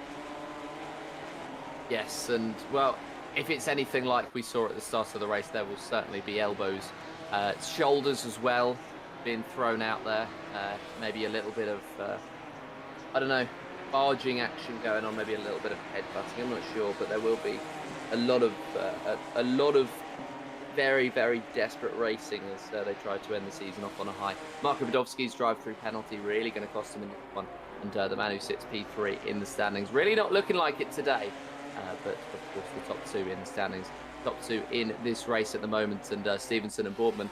It's been the case pretty much all season. They've been top 2, of course. They've taken podiums at every single round, both of them, apart from Will Stevenson at Zandvoort. And, well, Stevenson winless in this series, but he could be taking the victory today. A very, very wet Imola, if he can hold on to this one and if he can avoid mistakes and errors like he has had previously. He has had bad luck, to be fair, in this series, which has been why he drops down. But now he's 3.3 seconds clear. He'd do very well to bottle this one. The pit window is almost closed. Everybody has come into the pits and set there, or everyone's come into the pits, have come out with their fuel, potentially their tyres. Now we'll be going to the end of this race. I mean, it's been a good one for particularly Les Stevenson, who's not been quite up there throughout this season. You said that he snuck into the top 10 earlier on, which I thought was a bit harsh, because he's literally 6th. He's closer to a podium than he would be to dropping out of the top 10. So cut him some slack with Les Stevenson at the moment. On track to finish either P5 or P6, doing pretty well by his standards at the moment. It is, well, we mentioned it about Les Stevenson actually in qualifying. It can bring out some new protagonists, it can bring out some new drivers, and it can equal the playing field. And for Stevenson, done exactly that today. Yeah, of course, a lot of drivers, practicing ideal, perfect conditions, optimum track grip, nice sunny weather, lots of kind of heat on the surface. And it's not until you kind of get to these oddball races where the weather takes a turn, the heavens open, or you have a kind of greasy surface, a damp surface. It like you say, it draws out the protagonist. It's almost like the kind of Jensen Button effect in F1. Every time the heavens opened, you'd always see kind of Button climbing up through the order, and it brings that kind of different dynamic, the whole grid. And like you say, Les Stevenson up into P6, closer to a podium than he is to dropping outside the top 10. So yeah, certainly credit given where credit is due. And Will Stevenson, I think today, or this whole season, proving to be why you don't always need to win to finish kind of strong in championships. Like you say, 2nd at round 1, he had a 3rd in Hungaroring, a 3rd in Alton Park, dropped to 8th at Zandvoort, brought back a 3rd again at Snetterton. And as we read through the championship results earlier, he's in P2 overall. It's almost akin to nearly on pace and how we seem to run every championship. We never win. We're always kind of inside that top 5, top 3 position, and always finish quite strong come the end of the season. So it is all about consistency in these championships, and finishing high consistently is what has done it. Of course, Andy Boardman's been a bit untouchable in this series, dropping to 3rd at Zandvoort, where of course Marco Badowski took the top step of the podium away. Other than that, it literally would be nearly a win every round, other than Zandvoort and of course here today. And just the commanding kind of lead that Andy Boardman has had. He did manage to wrap up the championship. Kind of escaped our radar last time at Snetterton. But coming into this round, 72 points on the table for Will Stevenson. Even if he scored the pole, the win, and the fastest lap, it would equal Andy Boardman. And then Boardman would win anyway, based on round wins in a season. So Stevenson, commanding lead at the moment, over 3 seconds, probably more than that now as he crosses over the start-finish line. Andy Boardman's gap will, of course, be updated in due course. But top 3 broken away now, so Stevenson out front. Boardman over 3 seconds to the good, and then Yule 5.7 seconds behind him. Ted Urs, of course, in P4. Aaron Jackson, P5. He's quite far off the back of Ted Urs as well, but Les Stevenson hunting down Jackson very slowly across this next stint, let's say, as it looks like Jackson 55.5, Les Stevenson 54.9. The Roca Boca is certainly on a bit of a hot one at the moment in the number 46, and looking at pit stop times, they're relatively equal. 1 minute 18.7 for Stevenson, 1 minute 19.5 for Jackson. So nobody with that real 5-second difference. So we can only assume they're on the same set of tyres. And I think Les Stevenson maybe has just kind of looked after his a little bit better going forward. through the race at the moment. But Will Stevenson in a kind of land of luxury, I would say. A little bit of traffic ahead, shouldn't be too unfazed by that by the time they're catching whoever it is. I'm just trying to work out. It's just ahead of the number 13, so it's going to be Peter Varga in the 508 and Martin Schaefer in the number 13. They're still kind of locked together a little bit on track, 5 seconds between the two, although that margin can come down relatively quickly as we speak. And Ted Edwards and Mike Redford there locked together a little bit, and Les Stevenson certainly brought down the gap to Aaron Jackson over this half of the lap. So there's certainly still potential on the field, just under 17 minutes to go. It's not all set in stone yet, I would say, Joe, with some of these drivers at the moment. No, I don't think it is, and there's some close drivers in this field. You think of Redford and Edwards, you think of even Boss and Byron there in 12th and 13th, 1.4 seconds. I'd say that's probably still pretty close at this point. And, well, they're not the only ones. There's mistakes that can be drawn out pretty easily in the wet conditions, especially around Imola, and especially when you're trying to lap some cars, as we could be seeing Stevenson come up to here, as it can be very difficult for these drivers to head through side by side. Some of these corners, it could be difficult as well for them to get out of the way. It's not necessarily the widest circuit, and it's also not necessarily this circuit to yield, especially if you're fighting. And that was a driver there pulling off to the side. Not, well, he had to yield, but it did mean that he was not involved in the battle that he was in anymore, and that is disappointing to see for him especially, as we've got Ted Edwards here right behind Mike Redford, as I mentioned earlier. They're close locked in battle. Jackson and Stevenson so close together as well, Armstrong and Lindgren. So we've still got some battles lingering, and some battles that are about to brew, I think, in the last few laps or the last quarter of this race. Ted Edwards right behind Mike Redford now. He's going to look for a way past the number 95. Where is he going to spot that opportunity? We'll have to wait and see. But Ted Edwards at the moment closing to the back of Mike Redford. And this is the battle they will have, as there is a gap of 10 seconds between Redford in the 95 and Lindgren in the 33 for P9 and P8 respectively, and then a gap so big back to Shipston, 17.1 seconds, that the number 60 will have almost no hope of catching them. Even if they spin, I think they might be able to save it before Shipston catches up. So this is them locked in battle for P number 9. Edwards will be able to get it down the main straight if he gets the run out of the final corner, and running wide, he's not even going to need to get it out of the final corner, because Mike Redford runs wide and Ted Edwards leaps on that opportunity and heads up into P9. Can Redford make his way back? I'm not sure. That exit will ruin his run down the main straight. He's going to try and close in. He is closing in to the back, as there is yellow flags out for the number 7, Danny Lons, who's gone round. And late dive to the inside for Mike Redford. He's going to try and pull this one off. Ted's going to try and take the racing line, and there's contact between the two. Mike trying to avoid the sausage curbs, trying to avoid going into the side of Ted Edwards. He had nowhere to go, and he's just been knocked out, as well, we see the replay here, as we will get a test of whether Mike Redford will drop back into the clutches of Shipston behind. Ted Edwards just trying to take the racing line into turn number 1.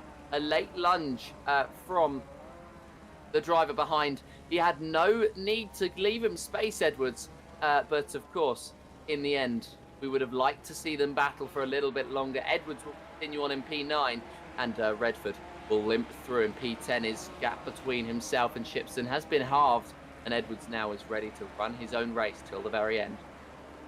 Yeah, tricky one watching that back. I'm not sure if Redford was going to get the car drawn up in time. It certainly looked like he'd scrubbed enough speed by the apex, but again, TV cameras can be a little bit misleading, as we've commented earlier on about Aaron Jackson and Les Stevenson slowly catchy monkey and all that through the stint, and right on the back now, the number 46 on the number 99, and it's certainly looking a little bit wetter out there than it once was. You can see the headlights there reflecting on the floor a lot more than we saw earlier on. The rain has got heavier, I think, over the race stint, and of course the light fading away. It's nearly 9 p.m. in sim time, so it does get us some very cinematic shots. But you can see there Les losing out quite a lot down the start straightaway versus Aaron Jackson. as Emo Plata makes up a position on Matthias Byron. Of course, he's slightly out of contention. The number 71 drive-through penalty early on for track limits. Meanwhile, towards the front, Christian Lindgren and Lily Armstrong. It's almost a copy-paste of Aaron Jackson and Les Stevenson. Lindgren has managed to close up the gap behind, and the number 33 certainly trying to take away another position. Christian Lindgren, I believe, a Ginetta Cup champion in the past, as it seems Les Stevenson's trying the long way around at Toza. Can he get a better run out of this corner? He can't. Over the curb, it's very slippery, and Aaron Jackson just gets the legs heading up the top of the hill. Christian Lindgren, drive-through penalty from the Villeneuve chicane. That's going to undo all of the efforts that we've just been witnessing between himself and Lily Armstrong, and that battle will be then dead in the water. Very unfortunate indeed on that one. And meanwhile, Les Stevenson still on the back of Jackson, despite losing time, gaining it a little bit through Aqua Minerale, heading up to the Variante Outer. Not going to be close enough to make a move, although there is a car ahead. I think that's Raphael Huel. I'm not sure he's going to catch those guys, and that's not going to be a factor within this one unless Huel makes a very uncharacteristic mistake, although last lap by was 2 seconds slower for Huel. It was a 57.5 versus a 55.3 and a 55.2 for the two that you're seeing on your screen at the moment. So if Huel continues to make mistakes, although Jackson makes a mistake out of Ravazza, Les Stevenson caught kind of half asleep at the wheel, didn't really react until it was too late. I think there was a bit of a jab of the brakes from Les to try and avoid the half-spinning Aaron Jackson ahead of him. And side by side, down the straight they'll go. Les Stevenson on the favoured side of the road, already got the overlap, although will Jackson go for a retaliation move into the chicane? He's not close enough. Takes it very cautiously indeed. Aaron Jackson struggling, it looks like, in this late stage, Joe. I'm not sure what's going on, but let's have a look here. What Stewie managed to catch, a bit of a collision between Varga and Schaefer. That's a very strange one indeed. I'm not sure what's happened between those two, but Stewart's more than likely going to be casting their eye over that one. That's a little bit of a... I think Varga maybe felt he was wrong done by. Schaefer tried to give the position back, and this is possibly where it's all unfolded. Varga looks to try and yield to Ted Edwards coming through. Gianni Lons queuing up with Schaefer, and then it all kicks off as Schaefer kind of runs into the back of the two. So maybe a bit of a retaliation there from Peter Varga. We'll have to keep an eye on the stewards' reports to see how they deem all of that one. Marco Badowski, of course, out of sequence, drive-through penalty for him. This isn't going to be usually where we see the German driver, but again, kudos for him for sticking it out until the end tonight, because it's so easy, Joe, isn't it? When it doesn't go your way, you just throw in the towel and give up. But lots of drivers seeing this one out to the end, and Emo Plata and Kevin Boss, a bit of Dutch on Dutch action currently on your screens. Yes, and well, they're battling at the moment for P12, which is it's a lower position, but it's a position nonetheless. And they're going to try and fight away, as Gianni Lons has been disqualified now from this session, sitting in the pit lane for a very long time. I presume that is the reason, as Boss tries to get the exit. But Plate just sitting in behind for the moment. He could be searching for the opportunity down the inside into the chicane. He's going to send it. Boss gives him the space, and Boss hands him the position in the end. Doesn't want to fight too hard into the braking zone, and through he goes into P12. It's Badowski now trying to close it in P13 potentially. But the bit of Dutch on Dutch action, and it's Boss. It's Emo Plate who comes out on top ahead of Kevin Boss, and the number 71 now looking to build that gap so he doesn't get any more fighting, and he doesn't lose any more positions. However, at this point in the season, to be fair, wouldn't mind if I was them to have a little scrap for no real reason, as well, we head on with just under 8 minutes left in the session now, and we are going to we're going to head right to the end, and we're going to head right to the end with potentially a new driver on the podium. The driver who had 5 seconds worth of penalties before Ted Ers has just picked up a drive-through penalty, and so the scraps will start once again as everybody realises there is the opportunity to go up the field. But for Ted Ers, it's absolutely devastating stuff, isn't it? Yeah, so devastating in the final kind of clutches of the race, should we say, the final 10 minutes, picking up that drive-through penalty. That's worth about 40 seconds, I believe, driving through time, should we say, of the pit lane from what I saw earlier, when, of course, we saw Emo Plata come down the lane. It was 44 seconds for him to drive through the pit lane. So it's going to certainly cycle him down probably to just inside the top 10, if my quick commentator's maths is correct, just cycling down the timing tower there. He'll have a few laps to take it, but he won't be able to ride this one out until the end. So will be coming down the lane at some point as Peter Varga pulls over out of the way. Christian Lindgren, of course, slips through with Tom Shipston. And meanwhile, at the front, Aaron Jackson still not giving up the fight with Les Stevenson, this time down into the first chicane. Both drivers get it stopped out as they throw on the anchors. Jackson trying to adjust the line to try and get himself a better run towards the Villeneuve chicane. Les Stevenson taking the traditional line here, and last of the late breaks, it's certainly a lot wetter out there than it once was. Jackson understeer into the first part, oversteer out of the second part, and he loses more ground to Les Stevenson nonetheless. As catch a race replay here, Peter Varga down at the final corner in front of his teammate. That was very close for Badowski, but off two drivers left. And then it's always really tricky to get cars back underway in ACC, because the TC cut thinks you're trying to loop the car, so it turns the TC off, and you spin the wheels, spin yourself round, and look a little bit silly. I think we've all done it during our ACC times. And Jackson still through Aqua Minerale, not letting off the back of Les Stevenson, and this one could certainly come down to the end. And if I know Les well enough, I think he's going to be quite calm and collective as he fends off Aaron Jackson just behind him. And of course, Raphael Huell ahead as well. He's only 2 seconds off the back of Raphael Huell. So a couple of bad laps from Huell certainly could spell another position maybe for Les Stevenson. And of course, with Ted Urs with the drive-through penalty, that's going to throw him down the order, and more drama for Peter Varga through the Villeneuve chicane. Got through the first part, slid through the second part, over the curb, and certainly off to driver's right. Found the spongy bit of the wall, at least, in the escape road.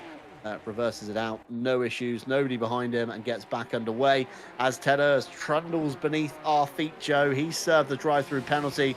The number 48 is going to be tumbling down the order.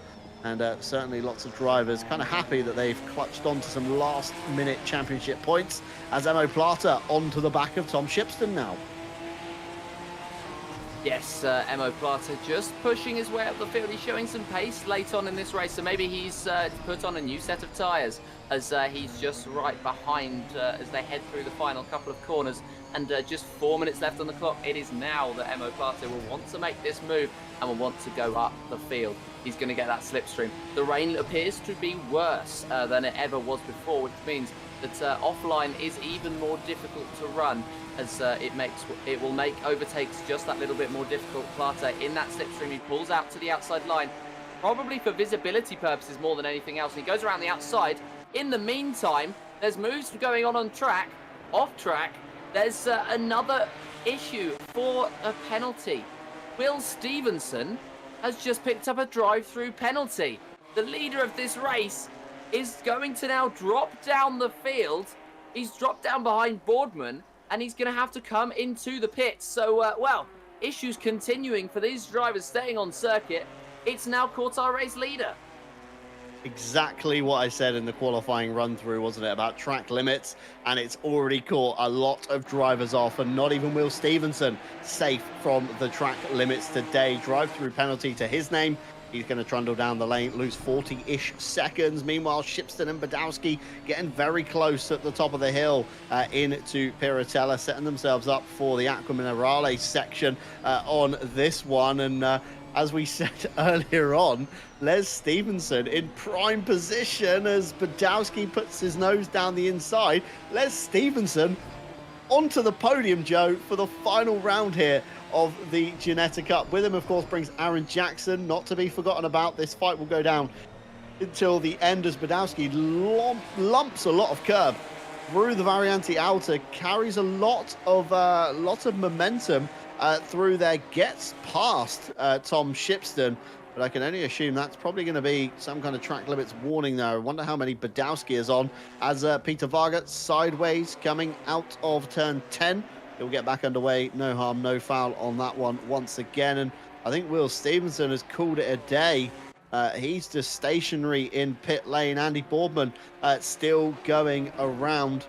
He's going to begin his final lap, I think, this time by, as he's just through the Aqua Minerale section. Les Stevenson, I caught that, a flash of the lights towards Raphael Huell. Joe, I think Les wants another step of the podium right now. I think he does, and well, I think fair enough, because when you've got nothing to race for, you may as well as well, with 1 minute and 40 left in the session, I'm not sure that's what we should be focusing on, but if it's towards the end of the race, I think there's absolutely reason for him to celebrate in any way that he would like, and I'm sure he's going to want to see that car and that livery specifically up into P2. This would be an incredible moment for Les Stevenson's season, which has peaked at P9. He's looking now to take P2. This could be possibly one of the biggest underdog stories in this entire season, and we're all going to get Les Stevenson on as he tries to head through now onto what will be the final lap of this race. He's right in behind Raphael Huell. He tucks into the slipstream. That visibility will be so poor behind as the rain lashes down on the driver. He goes around the outside into turn number 1. Is Les going to be able to hold on to it? It's going to have to be a late braking move. They're both off the racing line. Huell goes even off the circuit, but it's Les through, and he is up into second place. The fairy tale continues, and Les Stevenson, the number 46, is onto the podium. Les Stevenson into P2. That wasn't on my bingo card for today, Joe, but can he fend off Raphael Huell? He's already dispatched Aaron Jackson. Les Stevenson into P2. He's not going to catch the 18 seconds towards Andy Boardman, who will go 5 of 6 here in the championship. But Les Stevenson, what a drive. We thought he had no chance in the early stages, qualified outside the top 10, and somehow finds his way up into P2. And we keep saying it, don't we? It brings out those kind of underdog results that you're not always expecting to see from P11 to P2. A few more corners to go for Les Stevenson. Keeps it tidy through Aqua Minerale. Just has to be careful on the exit of the Variante Alta not to pick up a drive-through penalty. And 10 seconds for Peter Varga late in the session as well. That's come from our live stewards. They're going to have a scroll down the list, but I'm not spotting anything at the moment on that one. But it is Andy Boardman who goes 5 of 6 here in Ginetta Cup Season 3, takes away the win and takes away the championship trophy. But all eyes on this man here. What a drive this evening from Les Stevenson in the number 46. He's fended off some great names to get up here tonight, and the number 46 will come through on the second step of the podium, followed by Raphael Huell and Aaron Jackson still duking it out towards the line. Lily Armstrong will take P5. Ted Edwards sneaking up into P6 as well. That was a bit of an underdog finish that I wasn't quite expecting here tonight. He'll come through. Ted Ayres, though, drive-through penalty undone. All of the hard work that was put in. Very unfortunate for the number 48 Flying Hellfish Taylor's car. And for once, we can retire the terrifying face for another season here at RCI. Mike Redford through in P8. He was dreading this one, I think, a little bit tonight, but still inside the top 10 and fending off Christian Lindgren isn't something to be sniffed at. He sneaks through in P9. Emo Plata, early drive-through penalty, manages to claw back a P10. That's a valiant effort there. Marco Badowski, very out of sequence, P11. Tom Shipston, P12. Event admin Kevin Boss, P13. Matthias Byron just behind in P14. And Peter Lundqvist, the last of the Sim Brothers cars, I think, still circulating at the moment. He'll come through and take the final position away. Meeple flag being waved for no headlights on that car. Could be a slight server desync. He'll cross the line. And of course, Will Stevenson in the pit lane. Martin Schaefer has finished, and Gianni Lons still in the pit lane as well. So that is, of course, your final results as you see on the screen. Pending any further steward inquiries, there's been a late 10 seconds come through for the number 7. That's for avoidable contact. Of course, a few warnings. 10 seconds for the 508. That was for avoidable contact. That was Peter Varga before we finished up here tonight. And a very different scene, Joe, to what we've just seen. Nice and sunny and dry on our B-roll, although the heavens certainly made for a challenge today. And of course, it did bring with us some surprises in that final result. It definitely did. There's one glaring outcome in there that we didn't quite expect, and I don't really need to mention it even because we know exactly who it is. But yeah, just an incredible race. That was probably the best action we've had all season, and it came in the final round of the season. It's almost got me waiting for more. Yeah, absolutely. So it's been a fantastic season. One Make Racing always proves very popular here at RCI, and the next Monday event has been announced on the website. It is Lamborghini Super Trofeo Season 2, and it's going to be all of the excitement and kind of close racing that we've seen with the Ginetta, except times are by 10 as the cars get slightly bigger, more aero and more horsepower. It's going to be certainly a very electrifying one to watch, and fingers crossed we can bring you that on RCI TV. And of course, speaking of RCI TV, this Saturday, we will see the Ready Set Sim Endurance Series. We head to round 2 at the Daytona International Speedway for 4 hours of flat-out multi-class madness. Prize money and trophies on the line. And then in the evening, Night Owl Hyper Sprint Le Mans Ultimate. You can be sure to check that one out as well on the website. World Tour also announced over there, and sign-ups open as well. And of course, it is that time in the broadcast when I look to the green room next to us, Joe, and we've got a few interviews to bring you tonight. We'll get the first one in. Andy Boardman, congratulations. Welcome on in. 5 of 6 in the season, taken P1. Of course, a slight slump at Zandvoort.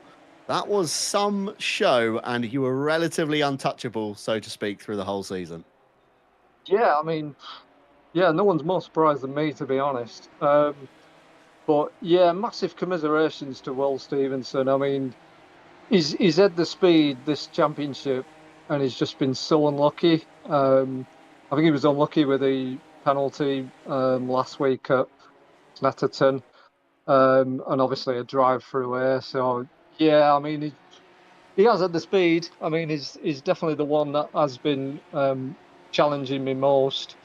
But yeah, commiserations to Steve. But he deserved the win, to be honest. I thought maybe he'd get it this race. I was catching up to him a little bit.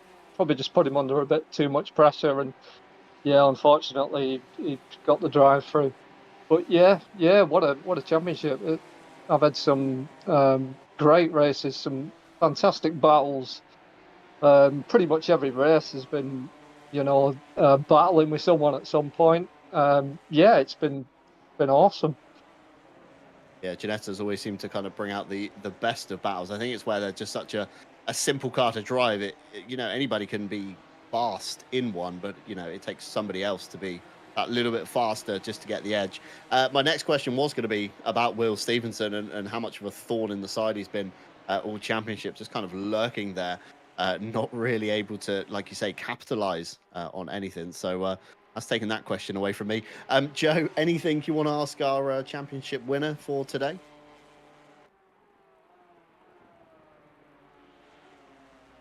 I'd assume nothing from Joe. Yeah, on that one. Sorry, I was on mute. No, there wasn't. I didn't have anything anyway. That's perfect. No worries. And Andy, congratulations once again. Next championship has been announced. Will we see you in the Lamborghinis?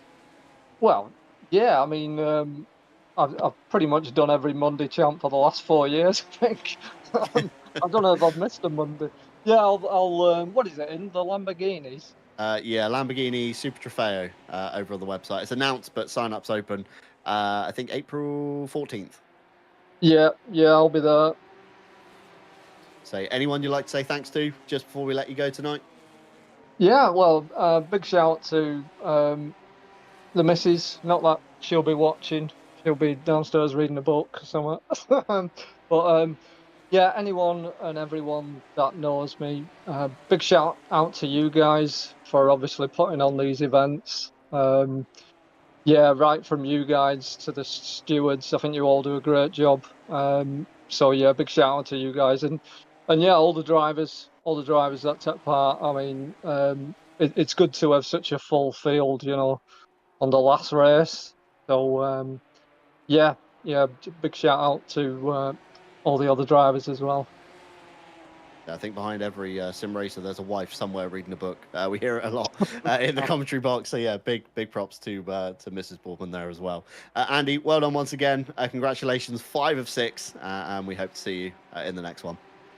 Yeah, I'll be there. Cheers. Thank you. Hey, Andy Boardman on that one, your championship winner. We're going to bring through the let's bring through the zero to hero, shall we say, for today. Les Stevenson, out of nowhere, P2. What happened there? I just put the big girl pants on and got on with it. No, what a race! I absolutely loved it. I love this track. I love this car. What a championship! It started off for me very slow, but yeah, I got there in the end, and I do love the wet weather. As a true Brit, we just get on with it, don't we, in the wet?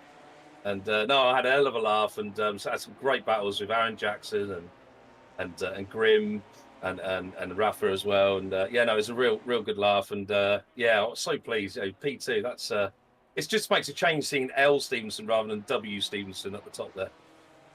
Yeah, say no relation. There was a bit of a meme a while ago that Will was your son. I seem to remember coming into my head. But yeah, brilliant to see an L Stevenson rather than a W Stevenson at the top. Joe, anything for Les? I know you were slightly rooting for him all the way. Well, I mean, I think we all were, and well, I just wanted to say well done on the podium, just because, I mean, P9 is the highest you were the rest of the season. So, I mean, a dramatic improvement. Oh, thanks, guys. Yeah, no, like I said, it was a bit of a slow start. Took me a little bit of a while to sort of get used to it, but I was just saying to Rafa in the green room with the rich teas and the coffee about I ran a zero wing for this race. I think most people ran full wing, so from what I can understand anyway, and maybe that helped me. I don't know, but either way, it felt good. It was a great race, and yeah, thanks, guys. No worries at all, Les. Anyone you'd like to say thanks to just before we let you get on? Well, as always, the wife for letting me actually come out here on a Monday evening and take part in these great champs. You guys for putting on a great show, and of course the stewards as well. We're lucky to have the live stewards, so I do thank them because, as I've said many times before, I certainly couldn't do that job. And then Callum Kerrigan for producing what I can only describe as one of the most revealing liveries I think I've ever had. Certainly, your roof has kept us very entertained through the race and through the grid. What's on the roof, John? I've not seen the roof. There's a couple of aerials up there. Maybe when you're on P2 of the podium, look down over the paddock and you might see it on that one. But yeah, we've got a few more interviews to get through, so I'm conscious of time. Let's get to the next one. Raphael Huell, welcome on in. It's been a season maybe that could have gone so much differently. But yeah, finishing strong, Alton Park, and of course a P3 today. How did it go out there?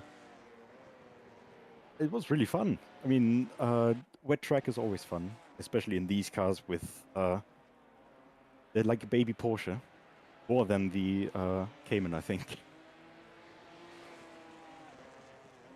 More of accustomed to a Porsche than a Ginetta. Certainly looked very fun out there from where we were watching. Les Stevenson was pressuring you in the end, something we weren't quite expecting. What did you think when he appeared behind you suddenly? I was very scared because I knew how fast he was in the second stint. Mega stint by him. He fully deserved that second place. But I also didn't take tires in the pit stops, so there was an issue. I think Matthew Malcolm took tyres, but the wrong ones. Say congratulations on today's result, third step of the podium, nonetheless. Anybody you want to say thanks to just before we let you go tonight? Just for the Monday gang. I wasn't there today, but always holding together, and Flying Hellfish, or the ones who appeared today, which was Tedders or Snooty. Yeah, say the most terrifying face on the grid. As always, I'm glad that car's being retired for a few weeks now. Don't have to see that again. But yeah, well done on P3. We'll let you get on. And of course, bring in the next person, Will Stevenson. Welcome on into the booth. The thorn in the side of Andy Boardman. Bad luck, a bad run of luck, should we say, Yeah. throughout the season. Just didn't work out this time. No, it's not been the luckiest seasons, that one. It's the most, to be honest. Did most things right that race, other than that drive through. I lost 6/10 coming out the corner anyway, and yeah, wasn't expecting it. And hey ho, that's the way it goes sometimes. It's unlucky. It's been a fantastic season, to be honest. Yeah, definitely been a wonderful season.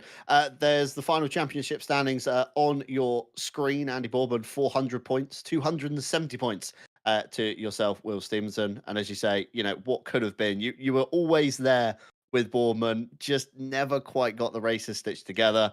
And what could have been. But yeah, definitely a valiant effort nonetheless. And great to see you back on the grid. Are we going to see more of you throughout the next few months? Hopefully. I mean, it depends on how much I'm working. Luckily, I normally have Mondays off. So should hopefully see me Super Trofeo Championship. Yeah, no, it's been good fun. I need to learn pit stops. Luckily, got this one right, but I think I have messed up 4 pit stops this season, which didn't help. I think we raised it a few times in the broadcast. Pit stops definitely the weaker aspect, I would say, of your race. So yeah, get practicing them, and I think you'll probably have Andy Boardman in the long run. But yeah, great to see you back. Congratulations on P2. Just before we let you go, anyone you'd like to say thank you to? Thank you to you guys. It's been great watching the broadcast back every week. As always, they're absolutely fantastic. Thanks to the drivers, I guess. Andy Boardman, well on to winning the championship. Great battling the entire season. And yeah, obviously thanks to the stewards as well for keeping it clean and penalising me when I pushed it too far. Yeah, so live stewards always watching. You can never escape them. Big thank you to those guys as well. Will, congratulations. Thank you very much. And we're going to get the last interview in of the evening. Marco Badowski, congratulations. P3 in the championship. Missed the first round. What could have been again? I feel like I'm saying that a lot in these interviews. But yeah, a great run nonetheless. Of course, Deutschland Masters champion and third in the Ginetta Cup. Still a very good effort, even despite missing out the first round. Yeah, thank you. It was a pretty weird championship since I was preparing quite a lot for the first round, but then I came home on that Monday where this championship was supposed to start, and I noticed that some guy on the construction site did a little oopsie, and the whole building was without internet for like 3 days. So yeah, it was pretty much game over from there on, and like I don't want to say I didn't care, but like I didn't. It was like I was like missing like these 3 to 2% that I would normally give if something was properly on the line, I must say. Yeah, say certainly small margins in this championship. Internet out, not ideal, especially yeah, certainly if you practiced for the first round, but still third place nonetheless. Highly competitive grid, especially Raphael Huell chomping at you well throughout times. Congratulations on P3. We're going to keep it brief. I've had a lot of interviews to get through tonight. Anyone you'd like to say thanks to before we let you jump off? Yeah, my teammate and friends who were also in this race and more or less giving me moral support, especially after my drive-through and the bad qualifying that I had. Yeah, say certainly not ideal, but congratulations, P3 nonetheless, and hopefully see you back on the grid next season. Oh hell yeah, I saw it. Will be the Lamborghini Super Trofeo. I won't be missing that. at least 2 signups confirmed. So yeah, great to hear. Thank you very much, Marco, and we'll see you in another one. It's been a pretty exciting season, nonetheless. Of course, Andy Boardman out front, Will Stevenson always the thorn in his side throughout the way, and Super Trofeo coming up. Hopefully, we see those 3 guys back together once again. Amy, you've been watching in the background, kind of learning the ropes along the way as well. What have you taken away from today's race? Well, I'm going to say, boys, for the end of Ginetta Cup, it certainly didn't disappoint. What a finale. There were some certain highlights that I certainly want to give a shout to for the competitiveness in this round. I mean, Airs at one point with Huel, they were battling back and forth between 3rd and 4th place. And that was so interesting to watch. And happily, Huel obviously took over with the 3rd place. With the underdog story, of course, with Les battling it between Jackson at the end there.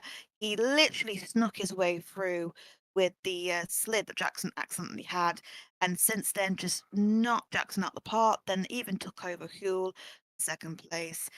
That was just unphenomenal. It was also interesting to see that Boardman, although he had his fall from grace and was knocked back from position 16 and also 17, he certainly rised up like the phoenix and climbed back into 2nd place, or even 1st place, should I say. So the fact that he was able to be knocked down and keep coming, that is what the fighting spirit is for these races. I do also want to give a shout out to Curtin. What a unfortunate situation just to be having those problems in this particular last part of the race. I'm sure they're disappointed with that, but to chin up, I'm sure your next races will be great. But absolutely, this whole chases with everybody, with Lingen and Jackson and Stefan with Stephenson with Boardman, there was just so much to keep on top of. I don't know how you guys kept up with it. So very interesting for the next race. And if races are like this for the next race, sign me up. I am going to be there.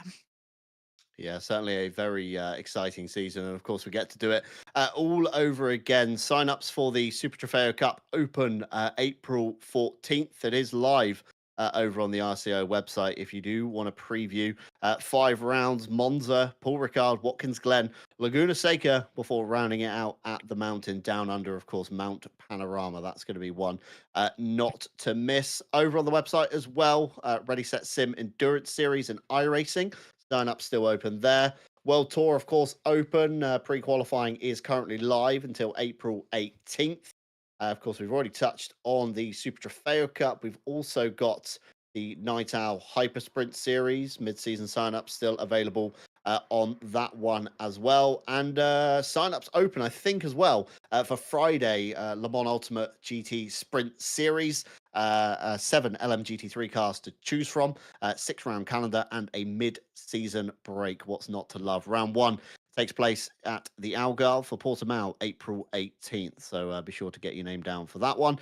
Plenty of stuff over on the RCI website, racerci.com. Of course, a big thank you to all of our partners. They've been revolving around in the bottom left-hand side of your screen. Ready, Set, Sim, Coach Dave Delta, Greenman Gaming, IMB Racewear, Moser Racing, and of course, Motorsport UK Esports. All of their links also down below in the description. But it is unfortunately that time. We do have to say our goodbyes here on Monday, although, as I say, Lamborghini Super Trofeo Cup begins April 28th. So a small holiday for us up here in the box. But of course, keep your eye on the YouTube channel for any news going live for RCI TV. So from myself, John Dalton, from Stewie behind the cameras, from Joe Black, who's been alongside me all season, we'd like to hope you have a wonderful rest of the week. Take care of yourselves, and you might even see myself and Joe back on RCI TV on Saturday for the Ready, Set, Sim Endurance Series. Take care of yourselves, and we hope you have a wonderful rest of the week.